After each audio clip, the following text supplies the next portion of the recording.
It's summer, and there's just a lot of extra time, right? And so sometimes I just ponder some things. I sit around the house and just think about things in life that doesn't seem to make any sense. Like, why do they put flotation devices under the seat of the airplane instead of a parachute? Just seems like it makes more sense to me to have a parachute on the airplane. Speaking of airplanes, if at first you don't succeed, don't try skydiving, okay? Just don't do that.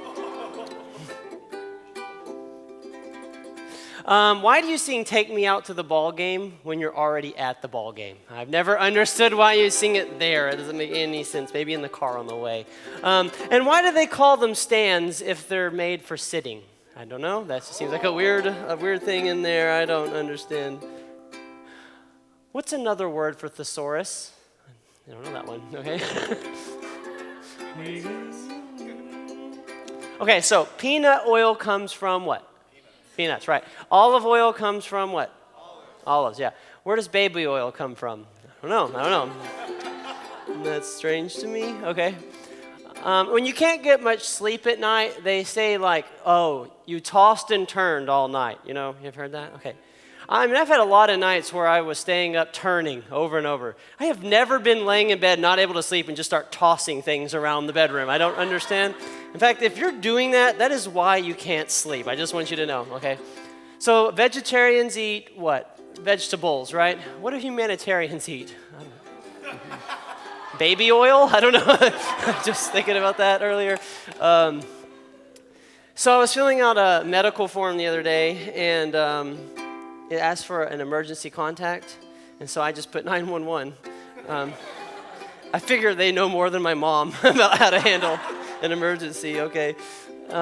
So I was kind of wondering, like, if you throw a cat out of a window of a car, does that make it kitty litter? I don't know, okay? So what do the cops do if they arrest a person with one arm? We're just going to put this weird bracelet on you that's really uncomfortable because it's not going to work. I don't know. If a woman gets pregnant in Vegas, does the baby have to stay there? I don't know. I'm just wondering that. All right, that is all I have. Okay. I'll have some more of those on another night, okay? And just so you know, if you're new, that has nothing to do with what we're talking about. I just think about these things, and so we have to talk about them, or I get to say them to you. So we are just in the middle of summer, and summer is supposed to have some fun. I hope that you're enjoying it, even with some of the weirdness that's going on. You know, there's things I think about with summer, like snow cones, okay? Anybody had a snow cone? Okay, tell me your favorite flavor. Tiger's blood. Okay, good. That's my favorite flavor too.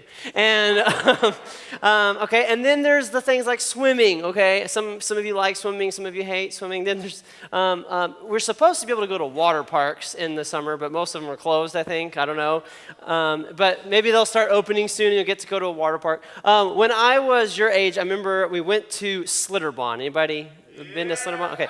If you've never been to Slitterbahn, it is the best water park. And so what I did for the majority of the day was I got one of these, okay, or one similar to this, and I went to the lazy river, okay? Now, the lazy river at Slitterbahn is not like the lazy river at Hurricane Harbor. The lazy river at Hurricane Harbor is like a bathtub compared to the one at Slitterbahn. It is huge. And so all we did was me and my friends, okay, we got in our tubes, and we just got on this lazy river and basically just did this. Like, we kind of, you connect, you grab onto your friends, and they grab onto yours, have this, super long chain, and we just laid there for, at least a couple hours. And we did some of the slides and stuff, but that's my favorite thing. So the day is going on, and I'm having a great time at Slitterbahn because it's an amazing place. And it gets almost time to leave, and I'm kind of hanging out, and some other group of friends walk up, and one of them looks at me and goes, "Hey, man, you're really red." And I was like, "What?" And I looked down, and I started looking, and I was like, I am really red. And I started noticing, and over from then, for the next couple hours, everywhere just get more and more red. Like I had been burning the whole time and didn't know it. And by the time we got on the bus to go home, I was just covered. I mean, I was completely red. And all my friends would call me like crazy lobster man and all this weird stuff. And I got blisters on my shoulders, and my feet were burned. And it wasn't like the pats on the back that were bad. It was wearing clothes, wearing shoes, taking showers, going to sleep, living. Okay, it was all of the normal stuff in life. It was the most miserable week I could physically pain. Like it was awful. And in fact, then it all peeled.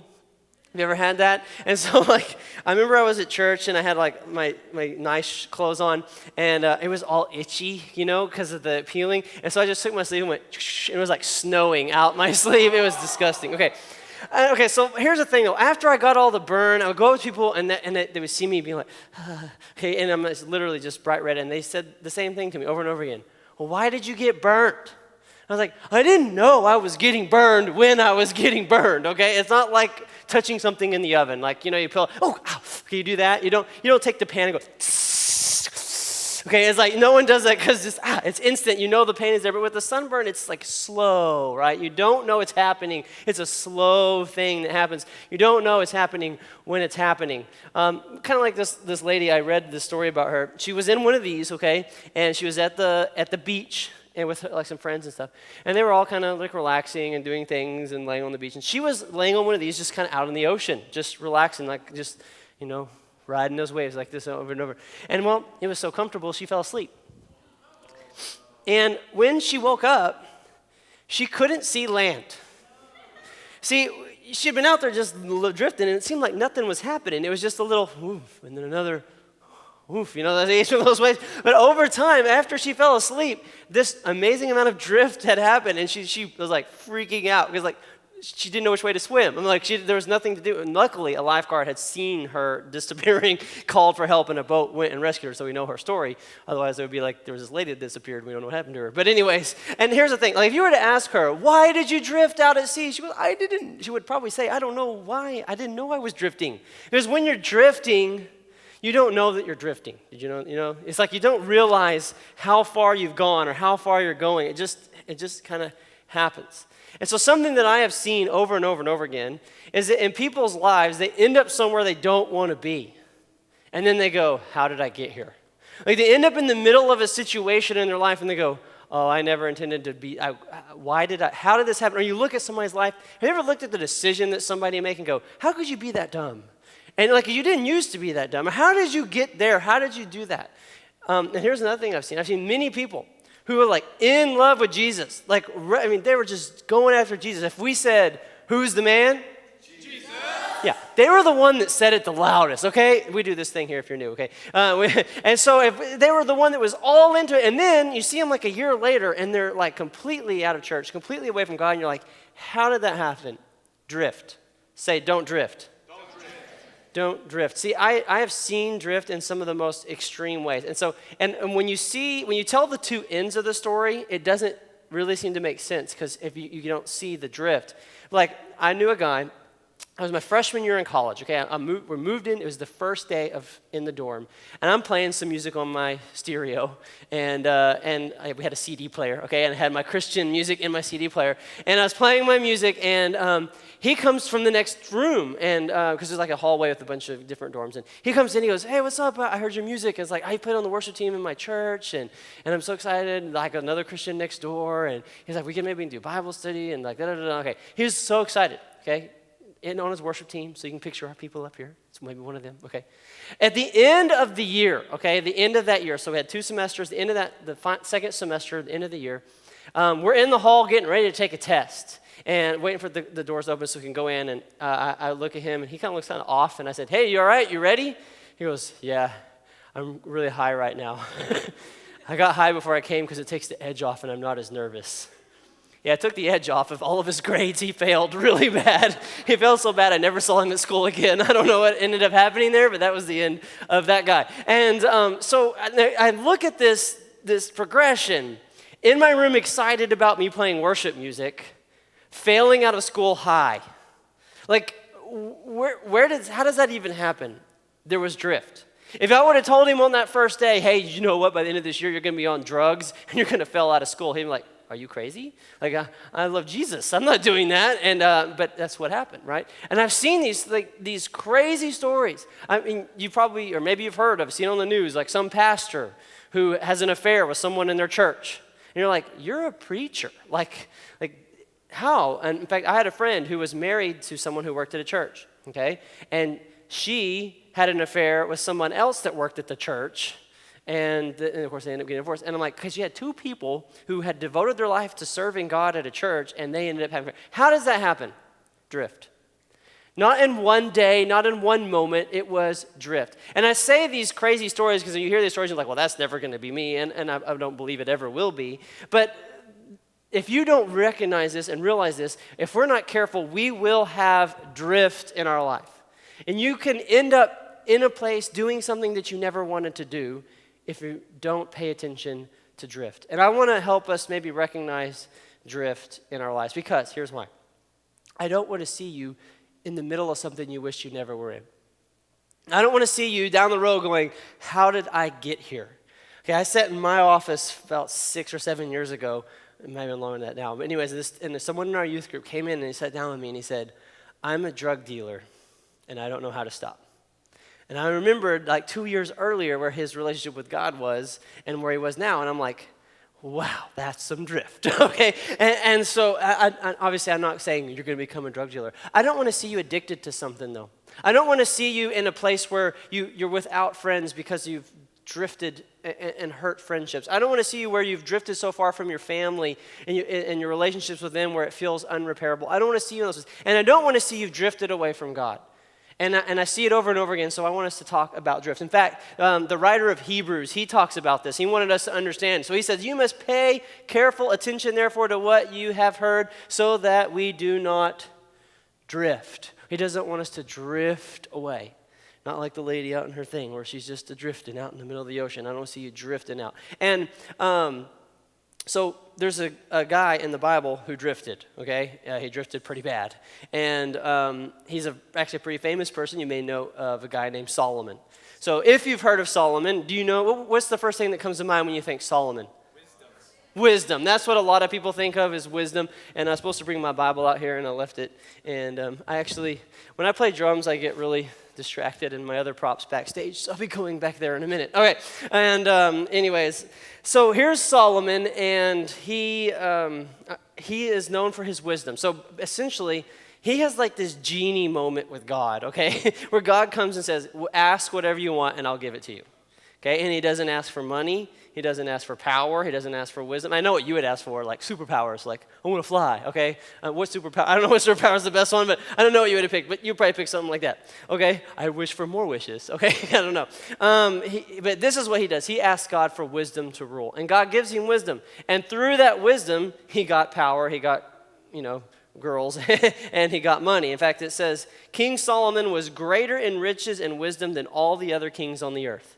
And that people from all over sought to talk to him. They wanted to listen to him and learn from him, okay? So he had all this great stuff. And in fact, there's all this chapters just talking about all this money that he has, all this fame that he has. And after describing all this good stuff, it says, King Solomon, however, and whenever it says however, after talking about something good, it's not going to be good. It says, loved many foreign women besides Pharaoh's daughter, Moabites, Ammonites, and all these other ites. They were from nations about which the Lord told the Israelites, you must not intermarry with them because they will surely turn your hearts after their God. Nevertheless, Solomon held fast for them in love. He had 700 wives of royal birth. In other words, they were like all princesses. He's like, goes to this country, and he's like, I want your princess. He goes to another country, and he's like, that princess is pretty. This is a weird Disney movie, is what this is, okay? It's like, princesses in there. Okay, and so he's going to all these, he got 700 of them, and he just keeps marrying all these royal women from other countries, and then it says this, and his wives led him astray. As Solomon grew old, his wives turned his heart after other gods, and his heart was not fully devoted to the Lord. And then it describes a bunch of the different gods that he served. And then finally it says, so the Lord said to Solomon, since this is your attitude and you have not kept my covenant and my decrees, which I've commanded you, I will most certainly tear the kingdom away from you and give it to one of your subordinates. And because of this thing, he ended up away from God, and the whole kingdom is eventually, separated and goes through a lot of struggles from then on. Now, if you think about this, though, you're reading Solomon writing in Proverbs, wisdom. He writes about some of this very stuff, okay? He's the guy like you're trying to learn how to be wise from. And he is the one who, how does he get to a place where he has no relationship with God? His relationship is turned to God. That's a pretty big drift. It started like this, actually. So God had told them, don't trade with these countries that are serving other gods.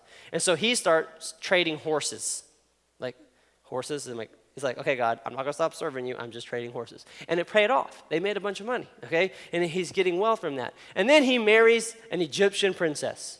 Okay, she was probably good looking, I don't know, I guess, okay? And it's got this benefit of now they have like a connection with this other country. So it worked good. So we did it again. Hey, no problems, still serving God. Now I just have these 2 wives. And then he had 10 wives, and then 100 wives, and then 700. This is like a crazy number to imagine here, okay? And if you would have gone to little young Solomon his first day on the throne and said, hey, you're going to have 700 wives and they're going to make you serve another God, he would have said, no. But here he was at the end of his life, not serving God because of drift. And if we don't pay attention to drift in our own life, maybe you're not going to end up with 700 husbands or wives or whatever, okay? But we can end up drifted away. And so I want us to kind of look at this. In fact, there's something that affected Solomon's life. It's a word that I think causes drift, and that is this right here, compromise. See, with Solomon, it was, just one. Okay, just one more, okay? Wait, one wife is not going to turn me away. I'm Solomon. I'm the wisdom guy. Like, I'm too smart to let her turn me away, okay? Just one's not going to make a difference. But it was this compromise that began that thing, that direction. So, how about we just kind of talk about compromise? Let's get uncomfortable. Do you want to get uncomfortable? Yes. Okay. You have to get uncomfortable to grow. Did you know that? Like if you go to the gym and all you do, like working out wise, is comfortable, you'll never get any bigger, okay? You can go to the gym, grab the 2-pound weights and go, okay, I worked out, take your Instagram shot, okay, and I went to the gym today, and you know what? You're not gonna get any bigger, you're not gonna grow, you're not gonna build anything, okay? So you gotta go and get the heavy weights, and you gotta go until you can't even get one more up, and then you're gonna grow, okay? So if you want to grow, we're going to get a little uncomfortable. So let's just talk about stuff. Like, okay, everyone that's a believer that's following Jesus would agree that, like, pornography is not right, that's wrong, that you shouldn't do it, okay? Shouldn't look at that. But then you'll watch shows on Netflix with nudity in it. Oh, that's just a show on Netflix. Not only is it sin, compromise is sin, okay? Or something that is leading you to sin. And I was like, this is uncomfortable. Yeah, well, I'm just a show. I mean, come on, it's not that bad. And I look away during those parts. I mean, mostly, okay. And it's compromise. I'm watching this movie. Yeah, it has a little nudity in it, but it's just, everybody watches these movies, right? This is not a big deal. It's normal. Everybody does it. It's normal. It's compromise. It's drift. You see what I'm talking about? Okay, so let me just describe some compromise, how I had to deal with this in my own life, and it has taken that even further, okay? So when I was in college, I had a friend, and we were accountability partners. That's where you hold each other accountable. And so back then, you didn't have, like, internet on your phones. They were flip phones, okay? So actually, I think I didn't have a flip phone yet. I had the brick phone. Y'all remember, you ever seen one of those? Okay, and and so if you were going to be on the internet, it was on a computer. We each had our own laptop. And so what we did was we put software on each other's laptops where we could see the other person's browsing history. And it would like email you the websites that they went to. And so this was to make sure that the other one wasn't going to sites and stuff they shouldn't. And it was a pretty good system because, you didn't want your friend like calling, I saw what you were going to. It would be kind of awkward. And so this was a good system, and it helped us both to stay strong. And well, one day I get a phone call from him. He goes, hey, I was looking at that program and was looking at what you were looking at, and I was like, uh-huh. He goes, so Sports Illustrated swimsuit, huh? And I was like, this was a long time ago, okay? And I was like, yeah. And he was like, that's not good. And I was like, yeah. and he just called me on it, right? And here's the thing. I was like, when I'm in the moment, I'm going, well, they're not naked, right? But here's the thing, guys, okay? We're talking about swimsuit stuff or lingerie or whatever, okay? You don't look at girls in swimsuits because you're like into like swimsuit fashion, okay? Like I'm just learning about the fashion that they're wearing these days, okay? That's not why you're looking at that. It's lust. That's what it is. It's compromise. And see, I was trying to let a little compromise in there. My friend was smart enough to recognize that there's lust there, but that's going to lead to Sin takes you further than you want to go. Sin doesn't let you stop. It's just going to keep pulling you down the road. And so he was smart enough to know, hey, you can't to call me on that. And so I'm calling you on your compromise. You know, it's like when you look at a couple, okay, like say you've got a Christian couple, okay, who love God together. They're both serving God. And they've made a decision. They're going to stay pure till they're married. We're going to stay pure till we're married. And then they end up sleeping together. But they made a decision not to. How does it get there? And you know how? Drift. It starts with just, is this uncomfortable? Okay, it starts with, we're just kissing. And maybe there's nothing wrong with kissing. And I don't, that kind of thing. But then they started making out. And they knew that there was a little bit of lust in there. But like, come on, making out's just long kissing, so it can't be a sin, right? And they're like, but there's some lust going on in their heart. And here's the thing, and the compromise starts. And then a few months later, that's not enough. And here's the thing, you drift. And you drift. And they end up doing stuff and being in a place. I'm not going to describe all the steps. That would be way too uncomfortable. But then they end up way down the road, and they end up in a place they never wanted to be. Young adults, they go off to college, and hey, it would make financial sense if we just go ahead and live together, and then they end up sleeping together. And like, how do we end up here, okay? And just on and on, you can see Christian young people making decisions that are drift, that are compromised. And we could talk about it in so many different areas of our life. So my question for you is do you have compromise? Get it out. Compromise is gross. Compromise takes you somewhere they went. And you can live without compromise, and living without compromise is better. In fact, if I was to offer, if I had 2 brownies, okay, 2 brownies, and I was to say, you could have one of these brownies. By the way, everybody gets a brownie when service is over. Oh, okay. We're going to give you all a brownie. You just have to stay in your seat for a second. We'll give them to you. All right. And then if I was to say, you can have these. And like if I said, this one, it's made with all the normal stuff. Okay. It's got your cocoa and your the sugars and mixing and the oil and the egg and I don't know, whatever's in the brownie. Okay. So it's got the stuff in there, all the normal ingredients. And this one is exactly the same, has all the same normal ingredients, but has one extra ingredient. What is it, Sarah? Dog poop, all right? And I just put just a little bit of dog poop in it. Not very much. In fact, it's not enough to make you sick. Okay, just a little bit of dog poop. And then I said, now, which one do you want? Which one do you pick? The regular one. Okay, those of you that said poop, yeah, whatever. Okay. In fact, I know. If I told you we're giving you all brownies, but one of the brownies, it was one random one, does actually have dog poop in it, okay? We don't know which one. Most people be like, I am not having any brownies. There's a few that are like, I'll risk it, okay? I'll risk it, okay? Yeah, you would. Okay, so here's the thing. Why would you take the one with dog poop in it if there's one without? And why are you going to live a life of compromise? This is a dumb illustration. Why would you live a life of compromise when you can live one without? And if there's a deception that's like, this one's better, this way's more fun, this is what everybody else, this is, But it's gross. And it takes you a place that you don't want to be. And it's how that you end up a year from now going, how did I end up here? It's how you end up in a place where you didn't want to. How did you end up being a person that eats poop brownies, okay? Like, how did I end up here? It's just a little bit of compromise.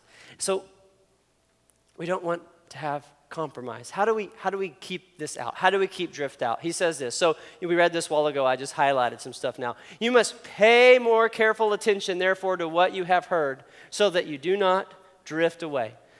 He says this, pay attention. Now, that doesn't just mean listen. That means like you need to take in what you've heard and do it. I was thinking about that guy, the pot test guy. That's not a good way to take a test, you know what I'm talking about? Okay, and how he ended up there. Now, if you've been a part of this youth group for a while, if you're new, you don't get this, but if you've been around for a while, how many times have you heard me talk about the importance of who your friends are and not being connected with people? Okay, all the time. You can't have your closest friends. I'm not saying to reject people who don't know God and are away from God. I'm not saying that at all. But your closest knit friends that influence you cannot be unbelievers. Okay, that's all through Scripture. It's a thing. Okay, and we talk about it all the time. Now, I guarantee you, this guy was raised in a youth group. He had heard this. He heard, don't be yoked together, and a companion of fools suffers harm. He heard these things. And yet, I saw it because I knew him. About the third, fourth week of school, he started hanging out with this group of friends, a group of people who went to drink every weekend. And so he would go with them. He didn't drink at first. And then after a while, when I'm in college, you got to have a little fun, just a little drink. And then it was a lot of drinking. And then it was like, hey, let's try some pot. And then it was a little bit more. And then he probably had some special brownies. I don't know. But, he had all these different things. And it ended up there. But he had heard, he knew that was a drift, that was a thing, and he just didn't do it. And I know, listen, if you're a new Christian, maybe you haven't heard very much yet. And what you need to do is keep hearing, keep putting in yourself in a place to hear what God has taught and how we should live so that you can apply that and live it. But most of you, if I was to talk about how you should talk to your parents, you know. If I was to talk about what you should be listening to and watching, you know. So the deal is to identify where you've decided to allow compromise and get rid of it. And then there's the opposite. The opposite. That's this one. This is James 4:7. Therefore, submit to God. Resist the devil. Resist compromise. Resist his stuff. Resist the devil, and he will flee from you. Draw near to God, and he'll draw near to you. See, you can drift away, or you can draw near. And I like what this says, because if we draw near to him, he immediately draws near to us. As we begin to commit our lives to him, if we begin to submit our lives to him, he draws near to us. In fact, here's what I would have to say to make it clear. If you compromise, you drift away. If you will commit, if you'll submit to him, if you'll commit your life to him, you'll draw near. That's the one you want to do. You want to commit to him, and then you'll draw near. You see, when I look at you, I always have this hard time picturing any of you that I know, okay, drifting away from God. Like, I just see you your whole life. You're going to go to college, and you're going to be loving Jesus, and you're going to get married, and your kids are going to love Jesus, and it's all going to do that. When you're in college and you're hanging out, and these friends are like, dude, let's go to this party. It's going to be crazy. You're like, I got a way better party, because there ain't no party like a Holy Ghost party, because the Holy Ghost party don't stop, okay? You're going to be like, it's going to be like, your whole life, you're going to be walking down the school, and someone say, who's the man? You go, Jesus is the man. Like, it's just going to be your whole life. That's the way I see you. And I don't want to ever see you drift away. I don't want to ever see that. But it's going to take a decision. You see, this is not what the Christian life looks like. Now, I'm not saying it's not relaxing and fun. Okay, there's a lot of fun in that, but it's not a good image. A Christian life is more like what Paul said. It's like a race that you run. It's something that you're doing and you're pursuing with your life. Like, if you look at somebody like Jess, okay, and I use her a lot as this example because she's a good example, and you think, man, she's close to God. Like, you can't see Jess drifting away. Now, I'm sure she's got mistakes and problems. We all do, okay? But you can't see Jess drifting away. Why? Because she's submitting herself after God. She's not going to allow compromise. Like, think about this. Like, if she got a new job tomorrow and she started working at this new job, and then on next Wednesday, her boss says, hey, I need you to be working on Wednesday night because we had somebody cancel, we need you to work. What would she say? I didn't ask her before service. I know what she would say. No. And if they said, well, you're going to lose your job. You know what she would say? Okay. Because for her, there's no compromise in coming and being a part of a gathering of believers and growing in God. There's no compromise. Isn't that true? See? Why? I know her because she's made this, and many of you have made decisions just like that. And that is the decision to pursue God, to commit your life after him. How can you get to a place where when you graduate, if you get the opportunity to speak, that you get on stage like Bridget and just like preach to an stadium full of people that they need Jesus, okay? How do you get there? And it's not by drifting, okay? It's by making a decision that you're going to study and learn about God, and you're going to like begin to understand things where you have something to share. That didn't just happen. That came from a commitment to draw near to God and not allow compromise to stay. So here's my question for you. Is there some compromise you need to just say, you know what? No more. I don't know about you, but sometimes in this whole COVID-19 thing, I kind of just slid into some bad habits. Not sinful stuff, but just wasting entire days and stuff like that, okay? Just some bad habits. And maybe you've allowed yourself to slip into a little compromise. I'm not here to give you condemnation. I'm here to tell you, let's just decide no more. And so if you've allowed some compromise in your life, let's decide, hey, I'm gonna decide tonight that's done. So what I'm gonna do is I'm gonna pray over you. And while we're praying, if there's something in your heart, in your life that you just want to remove from yourself, just as I'm praying, I want you to just say, Lord, take this from me. Lord, I don't want to do this anymore. Help me to draw near. And you will find when you want to draw near to him, he'll draw right back. So let's pray together. Father, I thank you so much that when we look to you, when we submit to you, Lord, you are there. You are excited to have us. Lord, I pray that anyone dealing with guilt or shame from drifting into something they shouldn't be, Lord, that you would let them know your love right now, that you love them and care for them. Lord, I pray for anyone that's dealing with compromise in their life and sees where they've allowed themselves to just let stuff stay that they shouldn't. Right now, that they would just have in their heart that decision, that thing is no more. I'm not going to let that compromise stay.